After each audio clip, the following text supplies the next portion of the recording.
Okay, so I know there's different types of weight training. There's bodybuilding, there's strength training, different things like that. If you're talking to, a little skinny guy like me, I'm all of 165 with the humidity, right? So, and I have no weight training or no real bodybuilding training or anything whatsoever. What would be your advice for a guy like me to get started if that's what I wanted to do? If I really wanted to bulk up and quick? Yeah. Well, first I would throw you right into the fire. I don't believe in necessarily an on-ramp program. I would, of course we would go over some technique work for probably the first, I guess that is kind of an on-ramp for the first week or so. But then I'd get you going on the team program quickly. I would have you eat a lot of food because in weightlifting, food's all recovery. So, you'd be eating way more than you ever have. And it wouldn't necessarily be healthy. And you train 5-6 days a week, it's really that simple. We don't do a lot of supplements in the sport of weightlifting just because so many things are banned by USADA. You got to be careful. 90% of everything at GNC is a banned substance with USADA. I can't just walk into GNC and just buy a bunch of products and take it. Right. You got to be careful. So supplements are not a big thing in weightlifting, but I'd have you eat a ton. I'd probably have you eat 4,000, 5,000 calories a day. Easy. Yeah. Yeah. How tall are you? 5'10". Yeah. So 5'10", 165 on a good day. Yeah.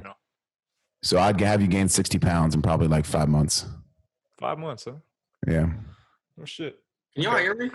I didn't realize. Yeah. I didn't realize how many GNC and like how many of those regular supplements are banned. Is it one specific substance that they all share within it, or is it all different? Well, you don't know what's in it. Yeah. A lot of it's proprietary blend, right? Okay. So a lot of the stuff that's on the logos are banned, but a lot of the stuff they don't tell you what's in it. These supplements are not FDA regulated. Right. They can put anything they want in them. So you don't know what you're taking. All of a sudden now you're taking this stuff that's got a cool packaging on it from GNC and you think it's safe. Well, guess what? There's a banned substance in that. Now you're popped for 2 years. Damn. So it's more of a gamble that weightlifters are just not willing to take. That makes sense. Okay. Yeah, the only thing Mark's lifted is his hog, and I'll give him it's pretty dense, but I'll give him that. But yeah, he's a skinny dude. Yeah. Yeah, just eat, man. Just eat and train. That's it. Simplicity is king. That makes sense. So after all that, did you start kind of traveling and doing seminars prior to that, to the walk away from USAW for a bit, or did you start that after? No, that started in 2012. It just really went crazy after. It was basically throughout my whole career. I walked away to just start my own federation. I was like, well, if they don't want me slamming bars, and I feel like, there were some things that were happening that was, I thought was very unfair. And I fought for a while on it. And I just said, you know what? Not even personal. I'm just going to take my bar and go somewhere else. That's what I did. I just took my bar and left. So we started our own federation. Went all around the country. Express myself. I'm not a fucking sellout. If you're going to tell me not to fucking yell Shanko and you're going to tell me not to slam a bar, you're going to tell me to calm down. You're going to tell me not to chalk so much and do the LeBron James chalk. If you're going to tell me how to be me, then I'll go somewhere else. We did a weightlifting meet in the Monte Carlo Hotel in Vegas. We did one in Hollywood. We did one everywhere. And we conducted about 7 AWF competitions, one in Boston downtown there, and one in Palm Beach, Florida, right on the beach. They were great. But yeah, the seminars have always been crazy. Since 2012, they sparked up, and I was the first weightlifting athlete to start doing like seminars. And I think that's another thing that people didn't like is, athletes didn't really have a big say It was more of the coaches. And then all of a sudden, me as this athlete started doing these seminars around the world. And I think people were a little taken back by that. But I approached the seminars just like, look, I'm just going to give you what I know and what I do. That's it. I'm not here as a coach. Now, of course, they're different because I am a coach. But back then, I'm like, I'm not a coach. Let's just slam bars and I'll teach you what I do. I feel like people are really starting to get that weightlifting is a sport and it's not just some. Like, how long do you think it took before people started to realize that it's a sport and a thrill of competition as opposed to just a hobby or something that people do on the side? Well, I think, weightlifting hit its boom with CrossFit in 2011, right? End of 2010, 2011. So, I mean, that's when both sports just went absolutely wild. They hit their boom at the same time. So I think that was for more of the mainstream public to realize that weightlifting is what weightlifting even is in the first place. Yeah. Because before 2011, USA weightlifting was kind of a little bit of an underground sport. And obviously so was CrossFit, but they helped each other out. I'll give it to CrossFit. They helped weightlifting out more than we helped them out. But I do think there was a pull and, I think there was a pulley system that helped both out, of course. I think they both helped each other out. Right. And then it just exploded. I don't know if you necessarily helped, or weightlifting helped CrossFit out more. I think you yourself and Jared Enderton and all those guys teaching seminars helped CrossFit tremendously, because some of the techniques that were being taught in CrossFit gyms prior to that weren't efficient. And I taught it to CrossFit athletes all over the world the same way I saw you and Glenn Penlay teaching it on those YouTube videos. And that seemed to be way more effective than what I was seeing as I went from gym to gym. Yeah, I mean, my biggest pushback then was there's more than one way to lift weights. And my big pushback then was be an artist. Mm-hmm. Be yourself. That was my big push. Be an individual. Like, here's how I lift. How do you lift? How do you teach? Like, there's more than one way to skin a cat, and that was my big push. Build your melting pot. This is an art form, man. Nowadays, I think people have a different opinion because there's the hook grip videos and the slow-mo videos and the weightlifting house videos and the ATG videos, and people watch weightlifting now with better angles and more slow-mo shots, and they're sitting back going, holy smokes, every one of these weightlifters is like an alien. These techniques are wild. Everybody looks different. Everybody lifts different. Nobody lifts the same as the person next to them. And that was my big push back then. But my big push back then was kind of before the big YouTube videos started coming out. So I think that a lot of people were just like, what is this guy talking about? Because CrossFit HQ, and I will be blunt with them, I don't mind the way they taught weightlifting. I mean, I don't agree with it at all. I would never teach that way, and I don't lift that way. But Mike Bergender and all these cats went around, and they basically taught, this is weightlifting technique. Right. This is how to do it. Period. There's no other way. If you don't do it this way, you're wrong. You're wrong. That word wrong was used all the time. I hated that. I'm like, all right, guys, teach your way. Believe in your system. I get it. Be confident in what you teach. And I'm not even saying it was necessarily bad for some athletes. It works. But don't say this is the only way. Don't say everything else is wrong. Don't say this is weightlifting technique. Like, I just think that there's a lot of people out there that, and this goes for any industry, that was putting people in boxes of just like, this is the only path you can take. And that's not true at all.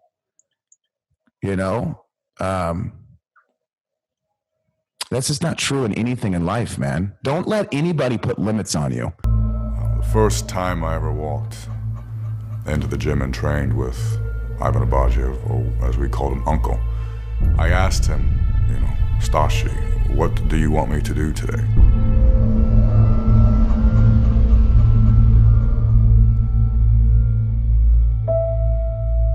And Abajev looks at me and says, I don't know, what do you want to do today? And I was already at that moment, he was basically saying, why are you allowing other people to put limits on yourself? Don't put limits on yourself. Let's go find out what you can lift today and what you can lift tomorrow. 5-10 years from now, let's see if you're still standing to be a champion. Don't let anybody come into your gym and tell you this is how to do it. And if you don't do it this way, you're incorrect. In anything in life, get out of here with that. Okay? Teach me what you know. Teach me what you do and what has been proven. Thank you. Here's my money. I appreciate it. Let me shake your hand. But also, that doesn't mean you have to do it that way. Take pieces of it like a junkyard car and build your own car. Right. Too many people try to follow the Joe Rogan podcast. Too many people try to do what this seminar taught me. I'm going to do it to a T. Right. No, everything in life is a junkyard car. Pick it apart and build your own. Tight. Yeah, that's right on the money. Yeah, right on the fucking first. money. The biggest thing I took from you and implemented in the classes I taught that made a big difference was the hit and catch drill. Now, I'm going to put some space in between my hips and the bar, and then I'm going to push the bar back as hard as I can at the same exact time my hips come through. Once I make contact with the bar, you're going to hear it rattle. The reason why it's rattling is because my arms, my traps, and everything is completely relaxed. Here I go.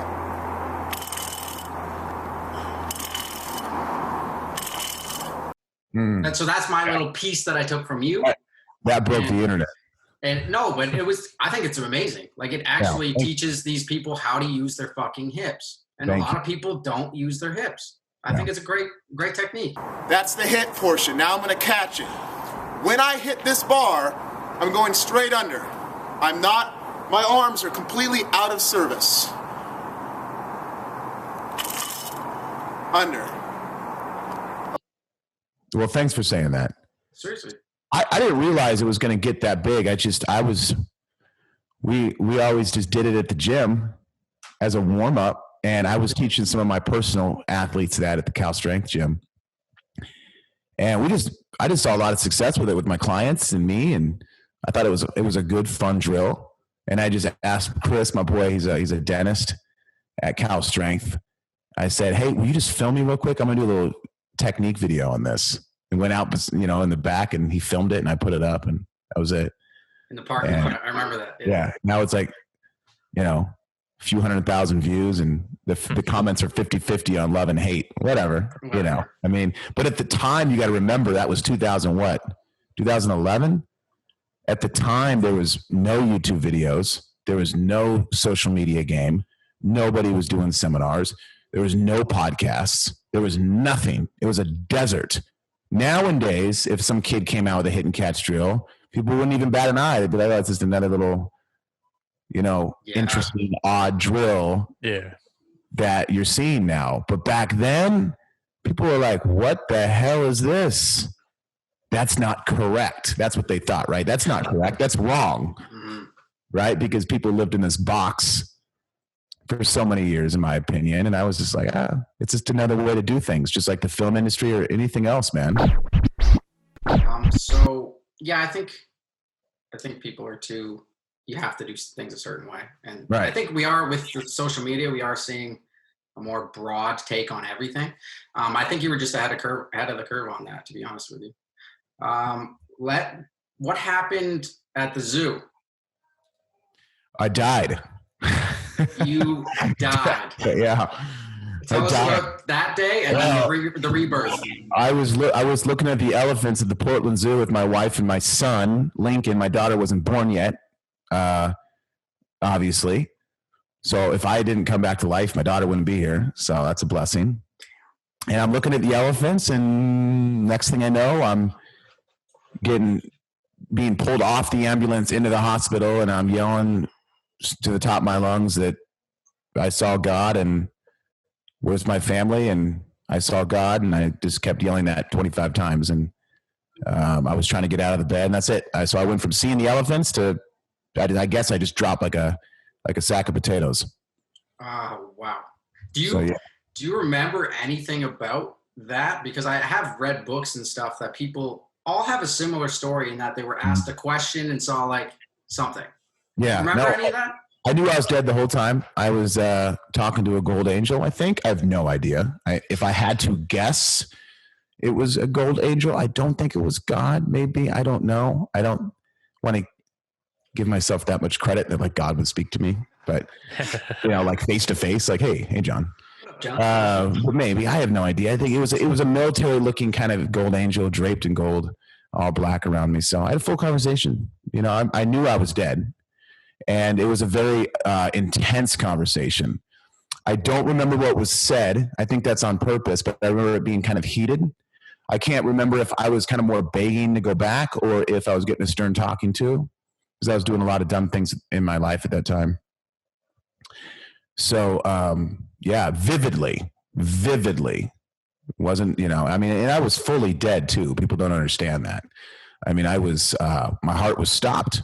I was completely purple. I was not breathing. They kept shocking me. I was just flat out dead. That's it. It wasn't like I was passed out, so, and that's what happened. And I woke up, so, I mean, it's hard to dream when you're dead. Now, I did hear some theories, some haters coming at me saying like when you are dead and you're actually completely flatlined for over 5 minutes that you can still see your brain can kind of still be like doing some stuff. It wasn't like I had this, my experience with the gold angel was pretty direct. Yeah. It wasn't like I was floating with purple elephants and had some funky, weird, psychedelic, odd brain experience. It was like, nope, I had a full-on, in-depth conversation with a gold angel. So I don't know. Take it how you want. I feel like it's one of those things you would never know unless it happened to you. Yeah. But there's a lot of people who've written books. My mom even had the same experience in a car crash, and she said the exact same thing you said. Well, I don't want to do this. I do want to do this, but I want to be blunt about this, and hopefully nobody kind of gets. I don't want to brush anybody the wrong way, but I'm going to say this. Okay. If you don't believe in God, I'm just going to say this: either I'm lying to you, or I really saw what I saw. And all I'm saying is, why roll the dice? It's like the people that saw Jesus die and be resurrected. 500 people. And by the way, they were all tortured and killed. Not one person was like, all right, you got me. Stop torturing me. We all made it up. They were all killed. So you're basically, I don't know, why gamble, but why roll the dice? That's all I'm saying. So either I'm making it up or it's what really happened. So I don't know. John, I feel like I know what the angel told you. I think you got your stern talking to. It was like, all right, there you go. Behave yourself, clean yourself up. But most importantly, it's okay to slam the fucking bar. Stop there you go. Shit about that. Slam the bar. I actually stopped slamming the bar because I fought that battle. And then I think that in going back to dying and coming back to life, I looked at life in a different viewpoint, of course, because like just every day is a blessing. Yeah. It's like I shouldn't be here. The doctor said I had a less than a 2% chance of coming back to life. I had doctors tell me they've been in the field for 30, 40 years, and they've never seen anybody that died longer than 5 minutes come back to life, let alone 16 minutes. They said it's just unheard of. So for me, it's like every day is a blessing. So, that's why the AWF just never came back. It kind of died with me. I came back to USAW and I'm like, you know what? I don't have effort in me to fight this bar slam anymore. So I just won't do it anymore. If anybody else wants to fight it, please. Like, I'll support you, but you got to know when to kind of pick your battles. And I just think that you got to look at the good in life, and I think that back in the day too, I was looking at the negative too much in USAW. And, there's a lot of good in all of our lives, even though sometimes we can't see it just because we're so caught up in some of the bad things in our life. Mm-hmm. And I hate to say it, but there's always going to be bad things in our life. There's always going to be issues and roadblocks and things like that. And if we only focus on that, it's just not a good way to live life. Did running your own federation kind of make you see a different side to weightlifting?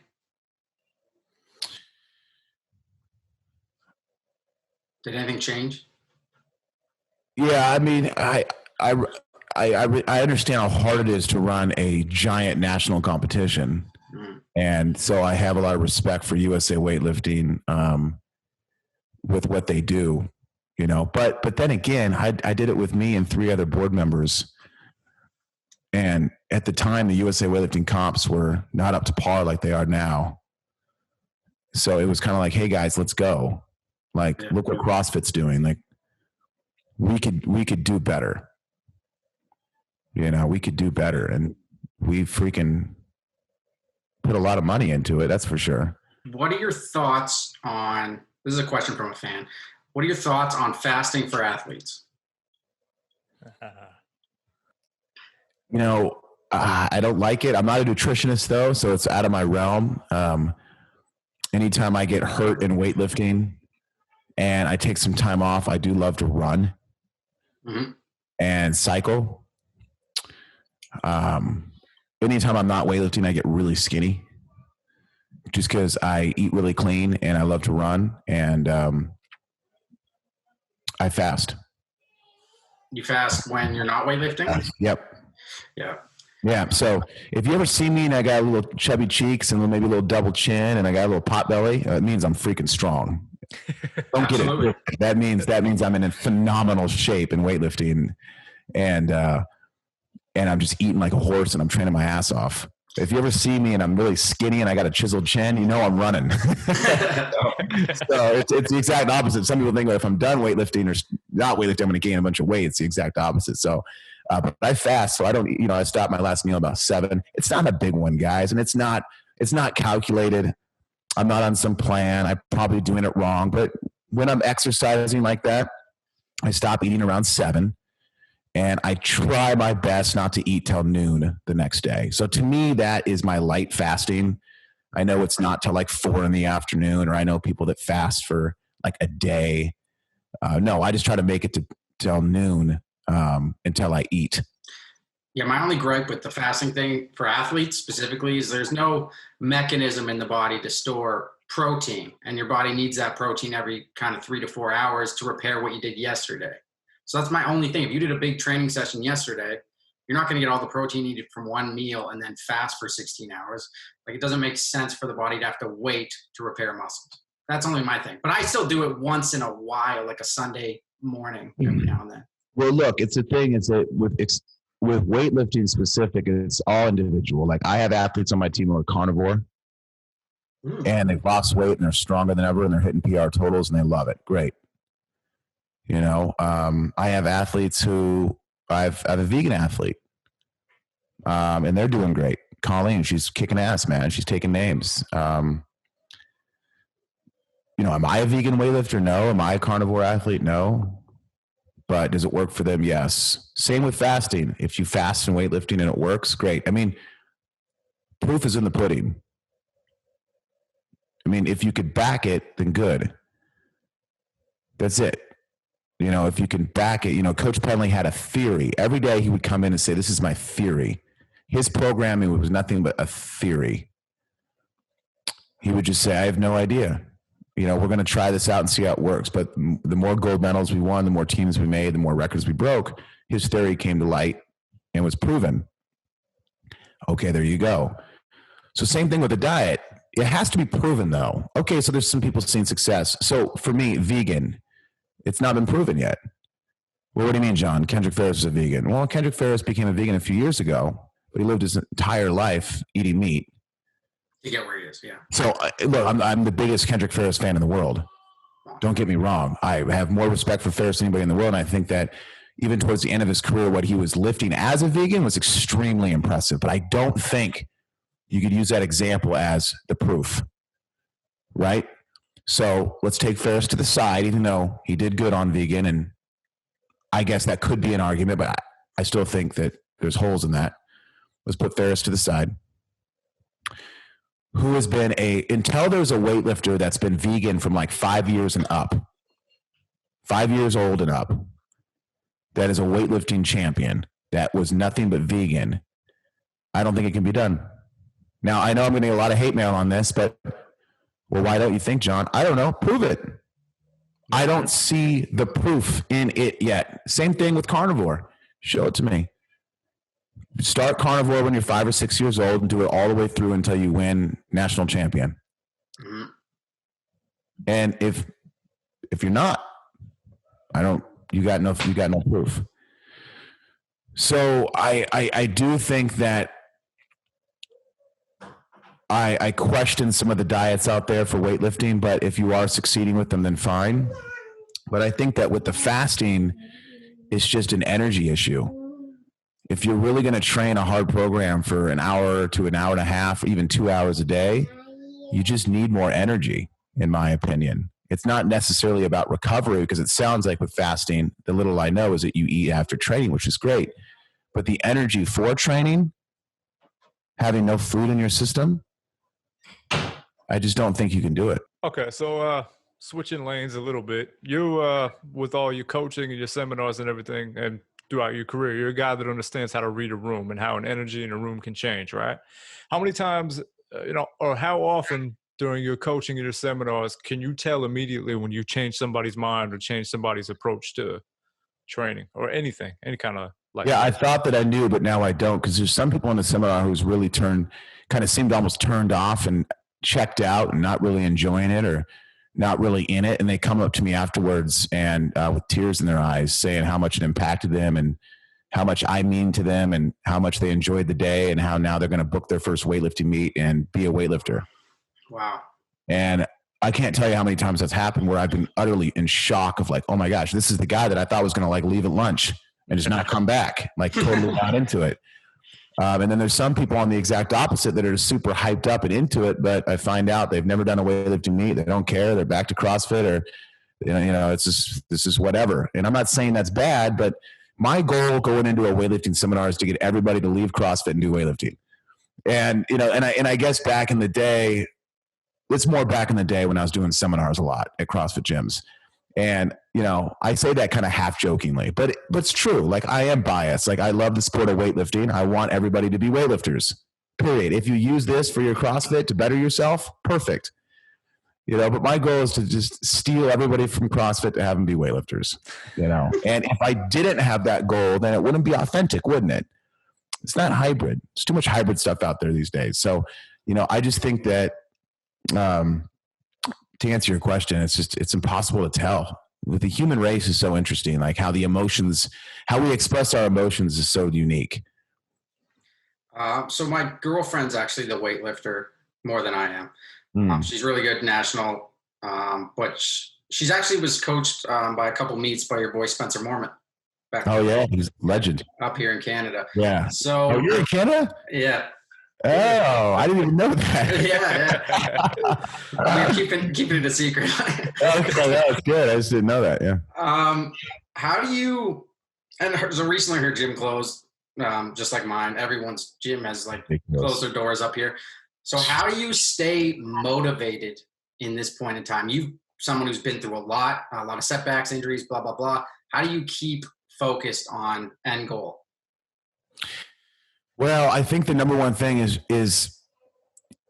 weightlifting meets. No, I understand that a lot of people, especially in Canada listening, are going to go, geez, John, there ain't nothing up here, baby. COVID world crushed us. What are you talking about? But, for example, okay, the online competitions, they're out there. Use that. Do the online meets once a month, even.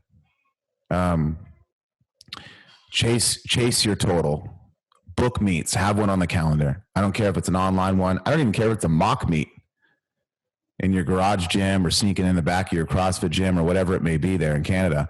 But have a meet on the calendar to train for. Okay, and then also think about the future. Like I'm already getting my online weightlifting team all hyped up for Arnold 2022 in March in Columbus, Ohio. Greatest meet of the year. I'm already pushing that, baby. I'm like, let's go. I'm excited about that. It's the best meet of the year. It's super fun. It's a whole weekend event. And you know what? It's really not that far away. And it's definitely going to be the next really big kind of open. Well, it's not open. You have to qualify now, but national AO1 series weightlifting competition that's next here in America, because AO2 is up in Canada right now. Yep. But I don't think we're going to be able to get there. Right. Yeah. So, but that's just an example of like, hey guys, I know it's in March, but guess what? What are you going to do? What's your goals? Who's going? Like, let's get this going, baby. And that's going to help people train. So, you know, even if it's in the future, I think that you need to figure out the meets you want to do. You got to book them on the calendar and you got to train for them, period. So you're more selective now with the people you train and put on your team. And I feel like that's just so you can give them more one-on-one kind of time to make them better. So not just like sprinkles here and there. You want to be just a better coach. So you had to kind of shrink it down.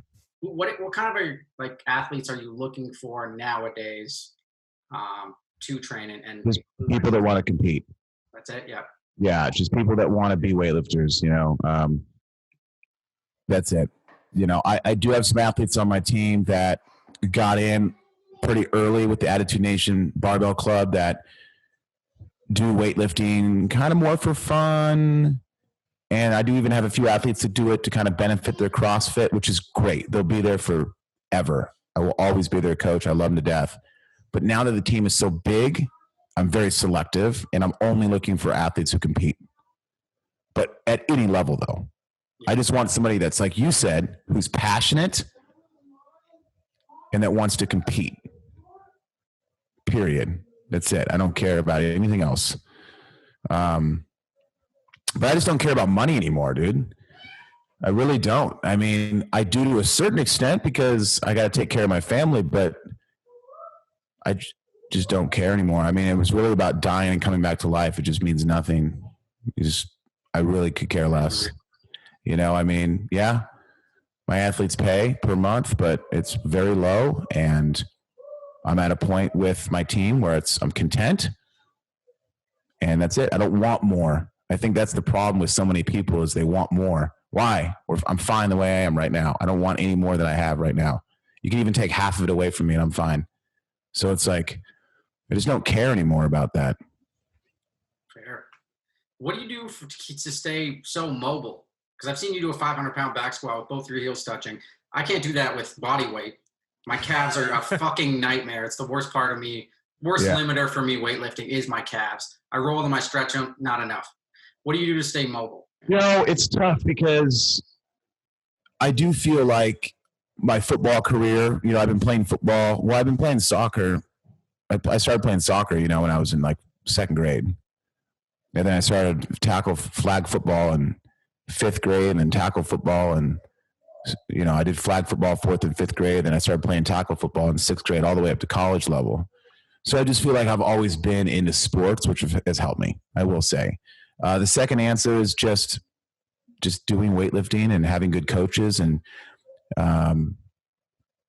just time under the bar, you know, I think is good. And then also I will say genetics. I hate talking about genetics because I think I never want to limit anybody and put a roof over your head. You can get to anywhere you want to be, but I do think genetics can get you there a little quicker and sometimes make it a little easier. And I've just been blessed with some pretty good genetics, and I won't lie, I just have. And I think there's some athletes that just can get into some positions and get there a little quicker with some genetics they have.